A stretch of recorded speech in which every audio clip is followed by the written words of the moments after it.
Hello बच्चों, क्या हालचाल।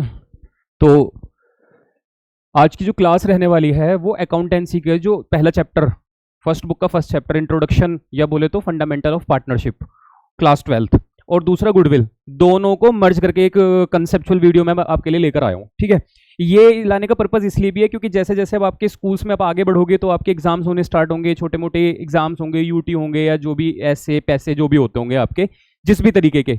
तो अब आपके स्टार्टिंग के 2 चैप्टर जो होंगे वो आपको अच्छे से आने चाहिए। ठीक है जी, क्यों? क्योंकि इनके कंसेप्ट जो है वो बहुत ही इंपॉर्टेंट है, बहुत ही छोटे छोटे से हैं, मजा आ जाएगा आपको करके। तो बस मैं आपको कंसेप्चुअल एक वीडियो बनाना चाहता था जिससे आपको छोटा छोटा सा आइडिया लग जाए कि इन दोनों चैप्टर्स के अंदर क्या क्या इंपॉर्टेंट चीजें हैं जो कि आपको पता ही होनी चाहिए। जैसे कि स्टार्ट करेंगे बिना अपना टाइम खराब किए चैप्टर नंबर 1 से। तो चैप्टर नंबर 1 की बात करें तो जो फंडामेंटल चैप्टर है, अब मैं सिर्फ बोलता जाऊंगा, आप सुनते जाना, जो भी आपको आपके काम की बात लगे वो आप यूज कर लेना, और जो आपको लगे कि सर ये काम की नहीं है उसको आप इग्नोर कर देना। ठीक है जी। और ऐसा हो सकता है कि किसी के लिए कुछ काम का हो, किसी के लिए कुछ।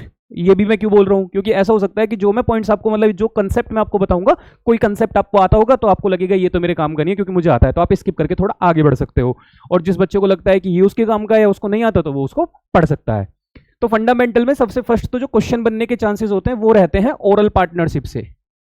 और ओरल पार्टनरशिप से जो क्वेश्चन आता है उसमें ये लिखा होता है कि पार्टनरशिप डीड जो होती है ना वो एब्सेंट होती है, एब्सेंस ऑफ पार्टनरशिप डीड। तो पार्टनरशिप डीड जब जब एब्सेंट होगी या बोले तो साइलेंट होगी, तब तब पार्टनरशिप क्या होगी? ओरल होगी।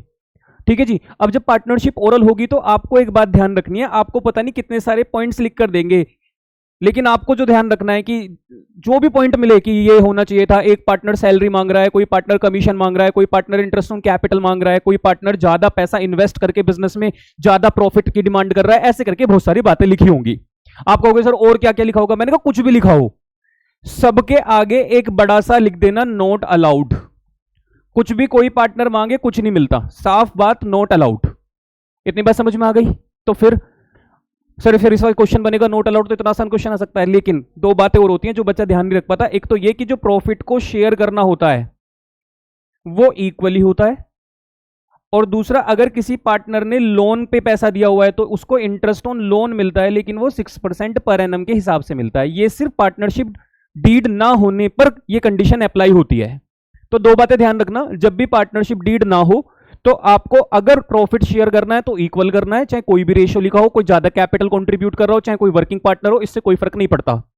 और दूसरी बात ध्यान रखना, अगर किसी पार्टनर ने बिजनेस को एडवांस पैसा दिया है, मतलब लोन की फॉर्म में पैसा दिया है, तो उसको 6% इंटरेस्ट मिलता है, चाहे वो 10% मांगे, 15% मांगे, इससे कोई फर्क नहीं पड़ता। उसके अलावा interest on drawing, salary, commission, कोई भी अमाउंट अगर कोई पार्टनर डिमांड कर रहा है तो उसके लिए साफ साफ नोट अलाउड, नोट चार्ज वाली कंडीशन रहती है।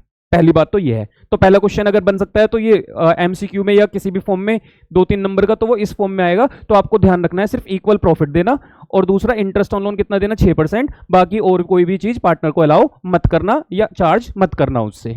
ये होता है पहली कंडीशन। दूसरी, इंटरेस्ट ऑन लोन को कैलकुलेट करने का क्वेश्चन आता है, तो आप सभी मुझे लगता है बहुत समझदार हो, इंटरेस्ट ऑन लोन तो बचपन से पढ़ते आए हो कि जो भी लोन का अमाउंट हो वो लिखो, अमाउंट ऑफ लोन, उसमें रेट लगा दो जो क्वेश्चन में लिखा हो, अपॉन में 100 लिखो, और मल्टीप्लाई बाय, अगर कोई टाइम पीरियड भी गिवन है तो टाइम डिवाइड बाय 12 कर देना। टाइम इसलिए लिखा है मैंने क्योंकि कभी कभी ऐसा होता है कि पार्टनर पूरे साल के लिए लोन नहीं देते, वो सिर्फ आधे साल का, मतलब अक्टूबर में लोन देते हैं या कभी कभी जनवरी में, तो आपको मंथ काउंट करने पड़ेंगे और मंथ के हिसाब से कैलकुलेशन करनी पड़ेगी। तो amount of loan into rate, rate कितना परसेंट लगाना? 6%। लेकिन अगर पार्टनरशिप डीड है, मतलब पार्टनरशिप रिटर्न में है, और वहां पे कोई रेट लिखा हुआ है इंटरेस्ट ऑन लोन 10%, 12%, 15%, 18%, तो फिर वो आप वही परसेंटेज यहां पे लगाएंगे, और टाइम डिवाइड बाई 12 तो आपको करना ही पड़ेगा, ये तो इंपॉर्टेंट है। ठीक है जी। अब आपके दिमाग में आएगा सर इसको रिकॉर्ड कैसे करते हैं? तो ध्यान रखना, इंटरेस्ट ऑन लोन एक चार्ज होता है। चार्ज का मतलब होता है आपके बिजनेस में प्रॉफिट है तो भी आप इसे पे करेंगे, अगर आपके बिजनेस को लॉस है तो भी आप इसको पे करेंगे। इससे कोई फर्क नहीं पड़ता कि बिजनेस में प्रॉफिट है या लॉस, आपको तो इसको पे करना ही होता है।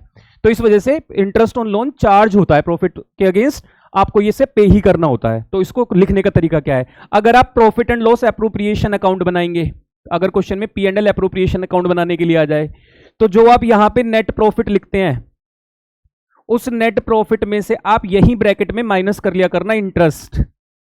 कोई एक्स अमाउंट होगी प्रॉफिट की, मान लो 1 लाख है, तो 1 लाख में से माइनस कर देना इंटरेस्ट, और तब जाके उस वैल्यू को बाहर लिखना। आपके दिमाग में एक और क्वेश्चन आ सकता है कि सर सिर्फ interest on loan he charge होता है या कोई और भी ऐसा एक्सपेंस है जो चार्ज का की फॉर्म में हो सकता है? तो हाँ, बहुत सारे खर्चे हैं, जैसे रेंट हो सकता है या फिर उसके अलावा और कोई भी अमाउंट जो कि कमीशन टू मैनेजर या इस तरीके का कोई भी XYZ खर्चा जो पार्टनर से रिलेटेड हो सकता है या किसी आउटसाइडर से रिलेटेड हो सकता है, लेकिन वो इस फॉर्म में होना चाहिए। रेंट, अगर आपने पार्टनर की प्रॉपर्टी यूज की, उसे रेंट पे करोगे तो वो भी चार्ज है, आपको पे करना ही पड़ेगा। आपको इंटरेस्ट ऑन लोन पे करना ही पड़ेगा। तो जितने भी चार्ज वाले एक्सपेंस होंगे, क्वेश्चन आता है तो आप उसे क्या करेंगे, प्रॉफिट में से डायरेक्ट माइनस किया करेंगे। इतनी बात आपको समझ में आ गई? बहुत बढ़िया, आगे बढ़ते हैं। इंटरेस्ट ऑन लोन के बाद फिर आपके पास एक टॉपिक आता है जिसको हम बोलते हैं profit and loss appropriation account. मैं शॉर्ट में लिख रहा हूं, आपको तो पूरा नाम पता ही है। ये profit and loss appropriation account actual में प्रॉफिट और लॉस को डिस्ट्रीब्यूट, पार्टनर्स के बीच में बांटने के लिए बनाया जाता है। तो जब भी पार्टनरशिप डीड होती है, पार्टनरशिप रिटर्न में होता है, तो जो भी नेट प्रॉफिट होता है उसको सबसे पहले इधर लिख लिया जाता है। अब मैंने फिर बता दिया, ये जो नेट प्रॉफिट होना चाहिए ये वो प्रॉफिट है जिसमें से सारे चार्ज वाले खर्चे आप ऑलरेडी माइनस कर चुके हो। जैसे आप प्रॉफिट कोई अमाउंट था, उसमें से आपने इंटरेस्ट ऑन लोन हटा दिया, उसमें से आपने रेंट पे कर दिया, उसमें से आपने मैनेजर को कमीशन पे कर दिया या और भी कोई इस टाइप का खर्चा, ये सब लेस करने के बाद आप प्रॉफिट लिखेंगे। साथ ही साथ इधर की तरफ अगर क्वेश्चन में इंटरेस्ट ऑन ड्राइंग की बात की जाए तो इंटरेस्ट ऑन ड्राइंग इधर लिखा जाता है, लेकिन बशर्ते पार्टनरशिप डीड होनी चाहिए। अगर पार्टनरशिप ओरल है, पार्टनरशिप रिटर्न में नहीं है, पार्टनरशिप डीड साइलेंट है, तो फिर इधर इंटरेस्ट ऑन ड्राइंग नहीं आएगा, क्योंकि वहां पे interest on drawing, salary, commission, interest on capital कुछ भी पे नहीं किया जाता। तो इंटरेस्ट ऑन ड्राइंग भी आप इधर ही लिख देते हैं। फिर उसके बाद इधर की साइड का टोटल कर लेते हैं। फिर अगर इंटरेस्ट ऑन कैपिटल है क्वेश्चन में तो इंटरेस्ट ऑन कैपिटल लिख देते हैं इधर की तरफ, जो भी दोनों पार्टनर का होगा। अगर पार्टनर को सैलरी मिल रही है तो इधर लिख सकते हैं, अगर पार्टनर कमीशन ले रहे हैं तो इधर लिख सकते हैं। पार्टनर की सारी बातें किसकी बोल रहा हूं मैं, पार्टनर पार्टनर पार्टनर, मैनेजर नहीं बोला। देखो, मैनेजर को कमीशन मिल रहा है तो हमने डायरेक्ट प्रॉफिट में से माइनस किया, लेकिन अगर पार्टनर को कमीशन मिल रहा है तो यहां से यहां लिखा जाएगा। उसके अलावा अगर आपको क्वेश्चन रिजर्व बनाने के लिए बोल दे तो इधर लिख देना। और इसके बाद प्रॉफिट में से सारे खर्चे पे करने के बाद अगर कोई प्रॉफिट और बच जाता है तो इस रिमेनिंग प्रॉफिट को, इसको डिविजिबल प्रॉफिट बोला जाता है। कौन सा प्रॉफिट बोलते हो, डिविजिबल प्रॉफिट। और इसको फिर आप पार्टनर्स में ए, बी या सी, डी या एक्स, एम, जो भी पार्टनर के नाम होते हैं उन दोनों में बांट देते हो। किसमें, profit sharing ratio, PSR, profit sharing ratio में डिस्ट्रीब्यूट कर देते हो। या तो क्वेश्चन बताता है रेशियो, और अगर पार्टनरशिप फर्म में कोई रेशियो अवेलेबल नहीं है, कुछ भी नहीं है, साइलेंट है, तो वो इक्वल ही माना जाता है। फिर आप पार्टनर्स के बीच में इसको फिर से कैसे बांट दोगे, इक्वली डिस्ट्रीब्यूट कर दोगे। इतनी बात आपको समझ में आ गई? तो ये profit and loss appropriation account है। ऐसे क्वेश्चन बहुत सारे आपको मिलेंगे आपकी बुक में, जहां पे आपको प्रॉफिट लिखा होगा, उस प्रॉफिट को लिखना। ड्राइंग बोली हो जाएगी तो इंटरेस्ट ऑन ड्राइंग भी कैलकुलेट कर सकते हो अगर बोला जाए क्वेश्चन में। और ये सारी चीजें तभी करना जब क्वेश्चन बोले। अगर क्वेश्चन इनमें से कोई भी नाम ना लिखे तो आपको कुछ भी कैलकुलेट नहीं करना, आपको सीधा प्रॉफिट फिर डायरेक्ट बांट देना है। इतनी बात समझ में आई? और अगर क्वेश्चन में लॉस है तो लॉस को डेबिट साइड लिखा जाता है, जैसे प्रॉफिट इधर लिखा तो लॉस इधर की तरफ लिखा जाता है। और अगर क्वेश्चन में लॉस है तो फिर interest on capital, salary, commission कुछ भी पार्टनर को हम पे नहीं करते, क्योंकि पार्टनर तो तभी बिजनेस से पैसा लेंगे जब बिजनेस को प्रॉफिट होगा। तो आप ये मतलब मैं ये कहना चाहता हूं, आपको लग रहा होगा कि सर क्या कहना चाहते हो, एक बार दोबारा रिपीट करो। तो मैं कहना चाहता हूं प्यारे बच्चों, अगर प्रॉफिट है तो आपने इंटरेस्ट दिया, सैलरी दी, कमीशन दिया, P&L एप्रोप्रिएशन में सब कुछ लिखा। लेकिन अगर क्वेश्चन में बाय चांस प्रॉफिट की जगह लॉस होता तो ये नेट लॉस इधर लिखा जाता, by net to net loss के नाम से। फिर ना इंटरेस्ट दे पाते ना सैलरी देते, क्योंकि ये तो सारी चीजें प्रॉफिट में से दी गई हैं। और अगर बिजनेस में प्रॉफिट नहीं है तो आप कोई भी अमाउंट पार्टनर्स को पे नहीं करते, फिर तो लॉस को सीधा सीधा पार्टनर्स में बांट दिया जाता है। फिर आपके दिमाग में क्वेश्चन आएगा, क्या सर इंटरेस्ट ऑन ड्राइंग लेंगे? हाँ, पार्टनर को पे कुछ नहीं करना, लेकिन अगर पार्टनर से कोई अमाउंट लेनी हो तो वो जरूर ले लेंगे, तो पार्टनर से अमाउंट रिसीव कर लेते हैं हम। इतनी बात आपको समझ में आई? तो ये एप्रोप्रिएशन अकाउंट हो गया। अब आप कहोगे सर इंटरेस्ट ऑन कैपिटल अगर कैलकुलेट करना हो तो कैसे करेंगे? तो बहुत आसान है। इंटरेस्ट ऑन कैपिटल अगर कैलकुलेट करने के लिए आ जाए तो आप लिखना amount of capital into rate upon 100। Simple, जो भी कैपिटल का अमाउंट हो उसमें रेट अपॉन 100 कर देना। ठीक है जी। आप कहोगे सर अगर किसी पार्टनर ने एडिशनल कैपिटल लगाई हो और बिजनेस में पैसा लगाया हो तो फिर additional capital into rate upon 100, साथ में फिर टाइम भी लगा देना, क्योंकि एडिशनल कैपिटल लगाई है तो जरूर साल के बीच में लगाई होगी। भाई स्टार्टिंग में तो जो कैपिटल लगाई वो तो अमाउंट ऑफ कैपिटल है, उस पर तो पूरे साल का ब्याज दे ही दिया आपने।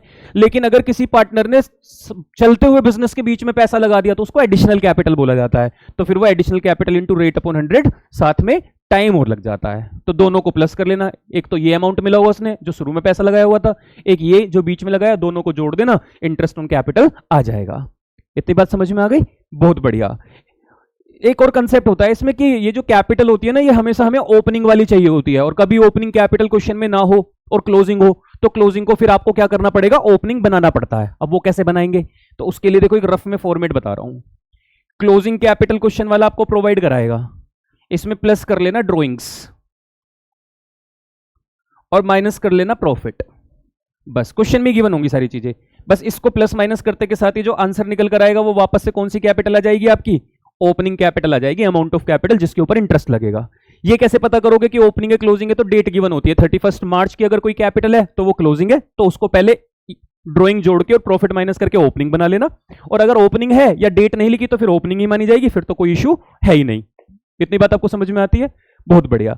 आप कहोगे सर सैलरी नहीं लिखी हुई, मतलब सैलरी तो गिवन है लेकिन बस इसमें कुछ हो सकता है। हाँ, सैलरी में ऐसा हो सकता है कि सैलरी पर मंथ की लिखी हो, तो आप इसको क्या कर लेना, 12 से मल्टीप्लाई करके एनुअल में कन्वर्ट कर लेना। क्वार्टरली लिखी हो तो 4 से मल्टीप्लाई करके एनुअल में कन्वर्ट कर लेना। हाफ ईयरली लिखी हो तो 2 से मल्टीप्लाई कर लेना। कमीशन के बारे में बता देता हूं। देखो जी, जब भी आपसे कमीशन बोला जाएगा कैलकुलेट करने के लिए तो वो एक प्रॉफिट होता है जो नेट प्रॉफिट होता है, या फिर नेट प्रॉफिट और एज पर क्वेश्चन।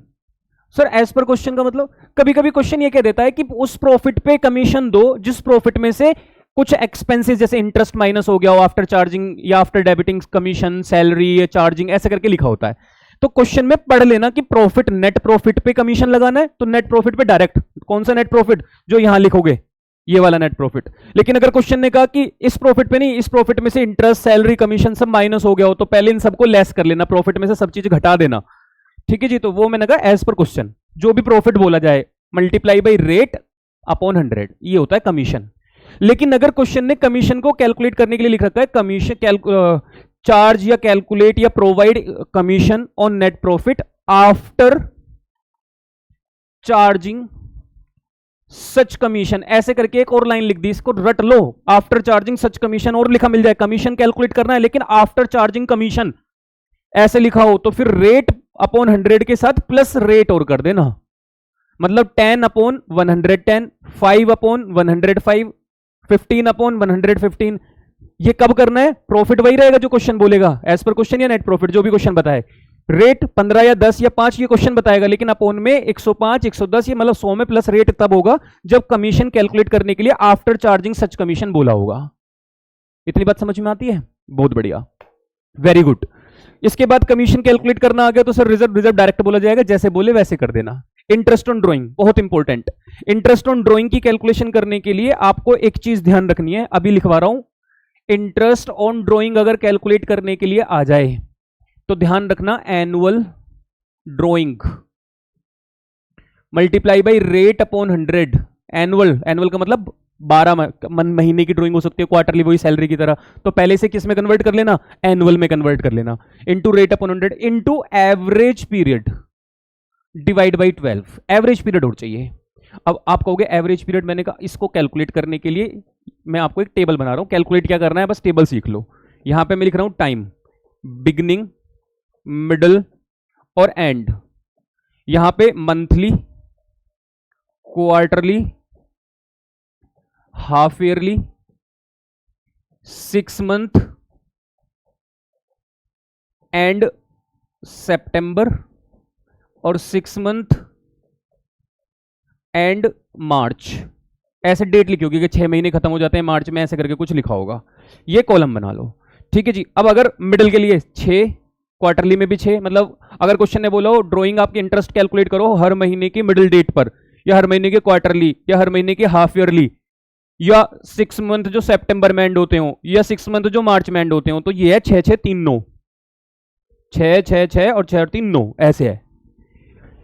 अगर बिगिनिंग बोला हो तो 6 में 0.5 ऐड और नीचे 0.5 लेस, सेम चीज यहां 0.5 ऐड 0.5 लेस, और सेम चीज यहां 0.5 ऐड 0.5 लेस।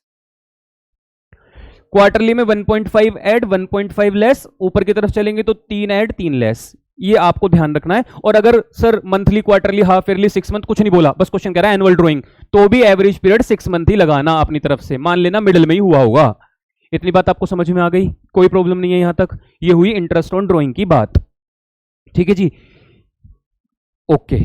इसके अलावा एक और जो छोटी सी बात है जो आपको ध्यान रखनी है, जब भी आप ये इस चैप्टर को पढ़ते हो तो यहां पे कभी कभी आपको एक फिक्स्ड कैपिटल वर्ड लिखा मिलता है, कभी कभी फ्लक्चुएटिंग या फिक्स्ड। तो फ्लक्चुएटिंग है तो फ्लक्चुएटिंग है, तो कुछ भी नहीं है, फ्लक्चुएटिंग मतलब कुछ नहीं, ध्यान ही नहीं देना, अपना नॉर्मल जैसे करते हो क्वेश्चन वैसे करना।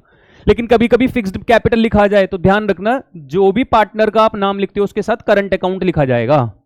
मतलब सर मैंने कहा जितने भी आपने क्वेश्चन करेंगे होंगे या करोगे, उस क्वेश्चन को करते वक्त जहां जहां आप पार्टनर का नाम लिखते हो वहां वहां पार्टनर के साथ एक वर्ड चिपक के चलता है, उसको बोला जाता है कैपिटल। मैं ये कह रहा हूं कि अगर किसी क्वेश्चन में ऐसा होता है कि पार्टनर की कैपिटल फिक्स्ड है, ऐसे लिखा हुआ है, तो आप वहां पे फिर ये करंट अकाउंट का नाम यूज करेंगे। किसका नाम यूज करेंगे? करंट अकाउंट का। वहां कैपिटल की जगह पार्टनर्स के नाम के साथ एक वर्ड चिपक जाएगा, करंट अकाउंट, चाहे आप जर्नल बना रहे हो चाहे आप अकाउंट में लिख रहे हो, कहीं भी लिख रहे हो, ठीक है जी। तो ये फिक्स्ड फ्लक्चुएटिंग का भी एक चक्कर है जो कि आपको थोड़ा सा याद रखना है, अगर आपको याद रह जाए तो। आगे बढ़ते हैं, तो profit and loss appropriation account आपको बनाना आ गया कि कैसे बनता है, ये फॉर्मेट होता है उसका। उसके अलावा आपको इंटरेस्ट के बारे में पता चल गया, आपको सैलरी कमीशन के बारे में पता चल गया, interest on drawing, interest on capital के बारे में पता चल गया। इसके बाद अगर हम थोड़ा सा आगे बढ़े तो अब एक केस आता है जिसको बोला जाता है पास्ट एडजस्टमेंट। अब इस पास्ट एडजस्टमेंट में एक छोटी सी बात यह है कि पास्ट में जो एरर्स होती हैं उसको रेक्टिफाई करना होता है। तो इसका एक बड़ा सिंपल सा फॉर्मेट होता है, पर्टिकुलर्स, पार्टनर्स के नाम और एक साथ में फर्म का कॉलम बनता है। पार्टनर्स का डेबिट क्रेडिट, फर्म का भी डेबिट क्रेडिट, इस तरीके से कॉलम्स बनाए जाते हैं। ये कॉलम्स हैं जो कि आपको बनाने पड़ते हैं। जब जब पास्ट एडजस्टमेंट का क्वेश्चन है तो ऐसे करना। अब ध्यान रखना, फिर वही मैं बार बार, जो मुझे जानते हैं, जो मुझसे पढ़ चुके हैं या जो मेरे वीडियोस को फॉलो करते हैं, उनको मैंने बता रखा है, दो बातें याद रखना। पार्टनर से कोई भी पैसा मांगना है तो पार्टनर डेबिट होते हैं, और पार्टनर को हम कोई भी अमाउंट पे करेंगे तो पार्टनर क्रेडिट होता है। और एक और बात ध्यान रखना, जो भी पार्टनर का अकाउंट डेबिट होगा उतना ही पैसा फर्म में क्रेडिट साइड लिखा जाएगा, उल्टा होता है फर्म में। और कोई पार्टनर के अकाउंट में कोई अमाउंट क्रेडिट साइड लिखा जा रहा है तो उतना ही पैसा फर्म में डेबिट साइड लिखा जाएगा। अब क्या होगा, अगर आपसे कोई एरर्स हो गई हैं अकाउंटिंग करते वक्त तो उनको रिवर्स करो। जैसे इंटरेस्ट ऑन कैपिटल आपने 6% अलाउ कर दिया, 5% अलाउ करना था, तो जो 6% अलाउ कर दिया वो गलत है, मतलब पार्टनर को अलाउ कर दिया, मतलब पार्टनर को क्रेडिट कर दिया होगा, क्योंकि हमने पार्टनर को पे किया होगा। हम पार्टनर को कुछ भी पे करते हैं तो क्रेडिट, हम पार्टनर से कुछ भी लेते हैं तो डेबिट। अब अगर मैंने इंटरेस्ट ऑन कैपिटल 6% दिया तो इसका मतलब मैं पार्टनर को ऑलरेडी पे कर चुका हूं, मतलब क्रेडिट कर चुका हूं, तो मुझे उन्हें क्या करना है, वापस लेना है। तो वापस करने के लिए मैं पार्टनर्स के अकाउंट को डेबिट कर दूंगा। ये मैं एरर को रेक्टिफाई कर रहा हूं, क्या कर रहा हूं, एरर को रेक्टिफाई। और पार्टनर्स का डेबिट फर्म में किधर लिखा जाएगा, क्रेडिट साइड। अच्छा, अगर मैं कोई आइटम रिकॉर्ड करना भूल गया, जैसे ओमिशन हो गई मुझसे, मतलब सर सैलरी पे करनी थी नहीं की, अब मुझे पार्टनर को सैलरी पे करनी है तो पार्टनर को पेमेंट करनी है, तो पार्टनर का अकाउंट क्रेडिट होगा। तो अगर मैं पार्टनर के अकाउंट में क्रेडिट करूंगा तो फर्म में किधर की तरफ लिखूंगा, डेबिट। ये काम आपको करना है, बस एरर्स को रेक्टिफाई, एरर्स को तो रिवर्स कर दो, अलाउ किया है तो वापस ले लो, और काटा हुआ है तो वापस अलाउ कर दो। और उसके बाद क्या कर दो, जो ओमिशंस होती हैं, जो भूल गए चीज, उनको क्या कर दो, आप ठीक तरीके से उनको प्रोवाइड करा दो। ये दो काम होने के बाद अब आप करेंगे बैलेंसिंग। बैलेंसिंग का क्या करना है, ये जो फर्म में आपने प्लस इधर और इधर अमाउंट है, तो जिधर का ज्यादा हो दोनों तरफ वही टोटल लिखना। मान लो डेबिट का ज्यादा था तो डेबिट का इधर लिखा, डेबिट का इधर लिखा। अब इस ज्यादा वाले में से एक कम वाला अमाउंट हटाया तो यहां पे कुछ बैलेंस आया, इसको बोला जाता है बैलेंसिंग। और बैलेंसिंग को प्रॉफिट शेयरिंग रेशियो में बांट दो। जैसे अगर यहां पे क्रेडिट में कुछ पैसा आया 10,000 और हमें तीनों पार्टनर में बांटना है, 2:1 रेशियो है, ठीक है। 2:1 का मतलब 4,000 4,000 2,000 ऐसे करके कुछ अमाउंट आया। तो अगर यहां क्रेडिट साइड है तो पार्टनर्स के अकाउंट में किधर की तरफ डलेगा, डेबिट साइड। मतलब कहने का यह है कि पार्टनर्स का डेबिट, फर्म का क्या होता है, क्रेडिट, पार्टनर्स का, फर्म का डेबिट, पार्टनर्स में क्या होता है, क्रेडिट साइड लिखा जाता है। तो ये अमाउंट हमने इस तरीके से ट्रांसफर कर दिए। और इसके बाद अब आप चेक कर लेंगे कि ए का डेबिट का ज्यादा है या क्रेडिट का। जिधर का भी टोटल ज्यादा होता है वही बैलेंस निकल कर आता है और वही जर्नल एंट्री की फॉर्म में लिखा जाता है।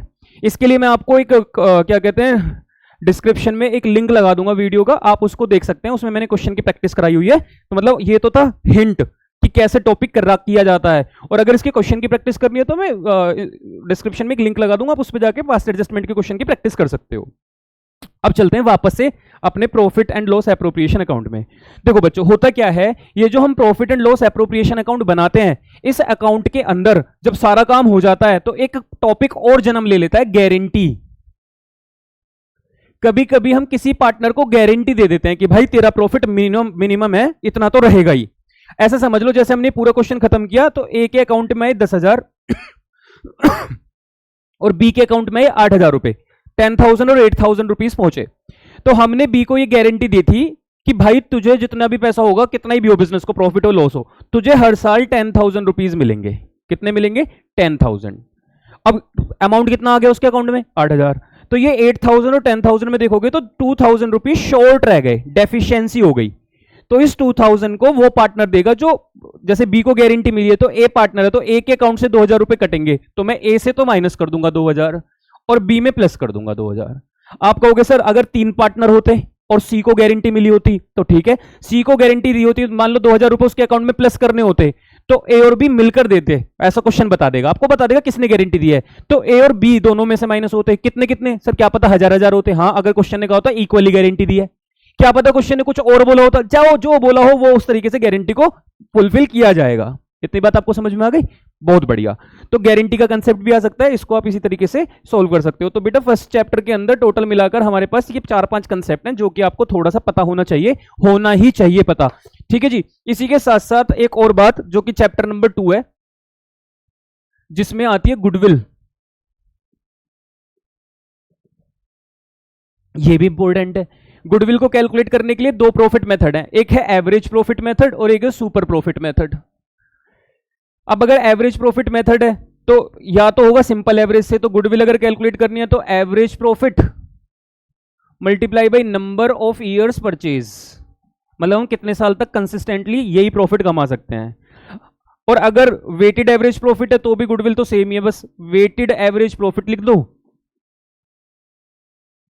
Into number of year purchase. ठीक है, दोनों फॉर्मूले। अगर सुपर प्रॉफिट से गुडविल निकालनी है तो भी सेम है, goodwill equal to super profit into number of year purchase, ये फॉर्मूला है। इतनी बात आपको समझ में आ गई? बहुत बढ़िया। अब क्वेश्चन ये है कि सर ये एवरेज प्रॉफिट को क्या है, ये वेटेड एवरेज प्रॉफिट क्या है और ये सुपर प्रॉफिट क्या है। तो देखो, वेटेड एवरेज प्रॉफिट का मतलब होता है आपके पास 3, 4, 5 ईयर्स के प्रॉफिट होते हैं। तो जैसे 1 + 2 + 3 + 4, 4 साल के प्रॉफिट है, तो चारों प्रॉफिट को जोड़ो और 4 से डिवाइड कर दो। ऐसा करते के साथ ही आपके पास कौन सा प्रॉफिट आ जाएगा? एवरेज। सर अगर वेटेड एवरेज प्रॉफिट, तो वेटेड एवरेज प्रॉफिट इतना काम का है नहीं, इंपॉर्टेंट नहीं है, पर फिर भी मैं बता देता हूं। आपके पास 1, 2, 3, 4 साल हैं और इन 4 साल के प्रॉफिट लिखे हुए हैं, 1, 2, 3, 4 कुछ प्रॉफिट लिखे हुए हैं, और क्वेश्चन ही आपको बताएगा प्रोडक्ट, सॉरी प्रोडक्ट नहीं, वेट। क्वेश्चन ही आपको क्या बताएगा? वेट। जैसे 1, 2, 3, 4, बस अब क्या करना, प्रॉफिट इनटू वेट, ऐसा करके कॉलम बन जाएगा प्रोडक्ट। ठीक है जी, यहां पे कुछ भी मल्टीप्लाई करके, अब ये जो प्रोडक्ट आएगा, जो भी प्रोडक्ट आएगा, मतलब आपने प्रॉफिट और वेट की आपस में मल्टीप्लाई की, सब कुछ क्वेश्चन ने दिया है, आपने प्रोडक्ट किया। अब इन सारे प्रोडक्ट का कर लेना टोटल, और क्या कर देना, total product upon total weight. इतनी बात क्लियर है? इसके अलावा एक और बात याद रखना, जैसे 1, 2, 3, 4 साल के प्रॉफिट होते हैं आपके पास, तो कभी कभी इनके अंदर कुछ एबनॉर्मल आइटम इंक्लूड होता है। एबनॉर्मल क्या होता है? मतलब जो नॉर्मली आपको नहीं होता, नॉर्मली आप वो प्रॉफिट या लॉस अर्न या इनकर्ड नहीं करते, तो उस टाइम पे क्या करना, अगर किसी भी ईयर के प्रॉफिट में कोई एबनॉर्मल आइटम है तो उस प्रॉफिट में प्लस कर देना एबनॉर्मल लॉस। और जिस साल के प्रॉफिट में कुछ एबनॉर्मल आइटम है उसमें से अगर वो प्रॉफिट है तो माइनस कर देना उस वाले प्रॉफिट को, एबनॉर्मल प्रॉफिट को, एबनॉर्मल प्रॉफिट को उसी प्रॉफिट में से माइनस, और अगर लॉस है तो एबनॉर्मल लॉस को उसमें से प्लस कर देना, वापस से वो नॉर्मल हो जाएगा। इतनी बात क्लियर हो गई? अगर क्वेश्चन आ जाए सुपर प्रॉफिट, तो बच्चे सुपर प्रॉफिट का फॉर्मूला होता है average profit minus normal profit. Average profit जो यहां कैलकुलेट करना सीखा, 3, 4 साल के प्रॉफिट को जोड़ो, उतने नंबर से डिवाइड कर दो। अगर 3 साल के प्रॉफिट होते थे तो 1, 2, 3 तीनों को जोड़ते और 3 से डिवाइड कर देते। इतनी बात समझ में आ गई? अब अगर एवरेज प्रॉफिट नहीं है तो निकल गया यहां से। अगर सर नॉर्मल प्रॉफिट नहीं है तो कैपिटल क्वेश्चन में गिवन होती है, जिसको कैपिटल एम्प्लॉयड बोला जाता है, इनटू रेट अपॉन 100, ये फॉर्मूला लगाते हैं। ठीक है जी। अच्छा, आप कहोगे सर एक कैपिटलाइजेशन मेथड भी तो है, मैंने कर लो कैपिटलाइजेशन। सुपर प्रॉफिट से गुडविल निकालो या फिर एवरेज प्रॉफिट से गुडविल निकालो। तो अगर सुपर प्रॉफिट से गुडविल निकालने को आए तो super profit into 100 upon rate, सब क्वेश्चन में गिवन होगा। सुपर प्रॉफिट नहीं है तो ऐसे कैलकुलेट हो जाएगा। अगर एवरेज प्रॉफिट से गुडविल निकालनी है तो capitalised value minus net worth. Net worth को मैं दोबारा से कैपिटल एम्प्लॉयड बोल देता हूं, क्वेश्चन में गिवन मिलेगा। इसको ऐसे भी निकाला जाता है, asset minus liability, 11th class में जो अकाउंटिंग इक्वेशन में पढ़ते थे। और कैपिटलाइज्ड वैल्यू तो average profit into 100 upon rate. Super profit 100 upon rate करते हैं तो सीधी गुडविल आती है। Capitalised value average profit into 100 upon rate करते हैं तो कैपिटलाइज्ड वैल्यू आती है, उसमें से नेटवर्थ हटाना पड़ता है, तब गुडविल निकलती है। कौन से प्रॉफिट से? एवरेज प्रॉफिट से। तो दोनों चैप्टर में मिला के ये कुछ इंपॉर्टेंट टॉपिक्स हैं जो कि आपको पता होने चाहिए, जो कि आपसे पूछे जा सकते हैं। मैं आपके पास गुडविल का और इन सारे टॉपिक के क्या लगा दूंगा, डिस्क्रिप्शन में लिंक लगा दूंगा, जिससे अगर आपको इन्हें और थोड़ा सा डिटेल में पढ़ना हो तो आपको डिटेल में पढ़ने में हेल्प मिल जाएगी। जो मैं क्वेश्चंस जो वीडियो के लिंक लगाऊंगा, एक फर्स्ट चैप्टर वाली वीडियो को लगा दूंगा लिंक और एक सेकंड, उसमें क्वेश्चन की भी प्रैक्टिस कराई हुई है, तो इससे आपको और हेल्प मिल जाएगी। ठीक है, तो मुझे उम्मीद है बच्चों आपको ये सारे टॉपिक समझ में आ गए होंगे, सारे कंसेप्ट छोटे छोटे से समझ में आए होंगे, और हम आपसे फिर शीघ्र मुलाकात करेंगे। आप अपना ख्याल रखो, पढ़ाई लिखाई करते रहो। कोई दिक्कत परेशानी हो तो बेझिझक मैसेज कमेंट करके बता सकते हो, इंस्टाग्राम पे फॉलो कर सकते हो, मत भी फॉलो करो तो वहाँ पे मतलब मैसेज कर सकते हो। इंपॉर्टेंट फॉलो करना नहीं, इंपॉर्टेंट है कन्वर्सेशन करना। ठीक है, चलिए मिलते हैं बहुत जल्दी। जय हिंद, जय भारत।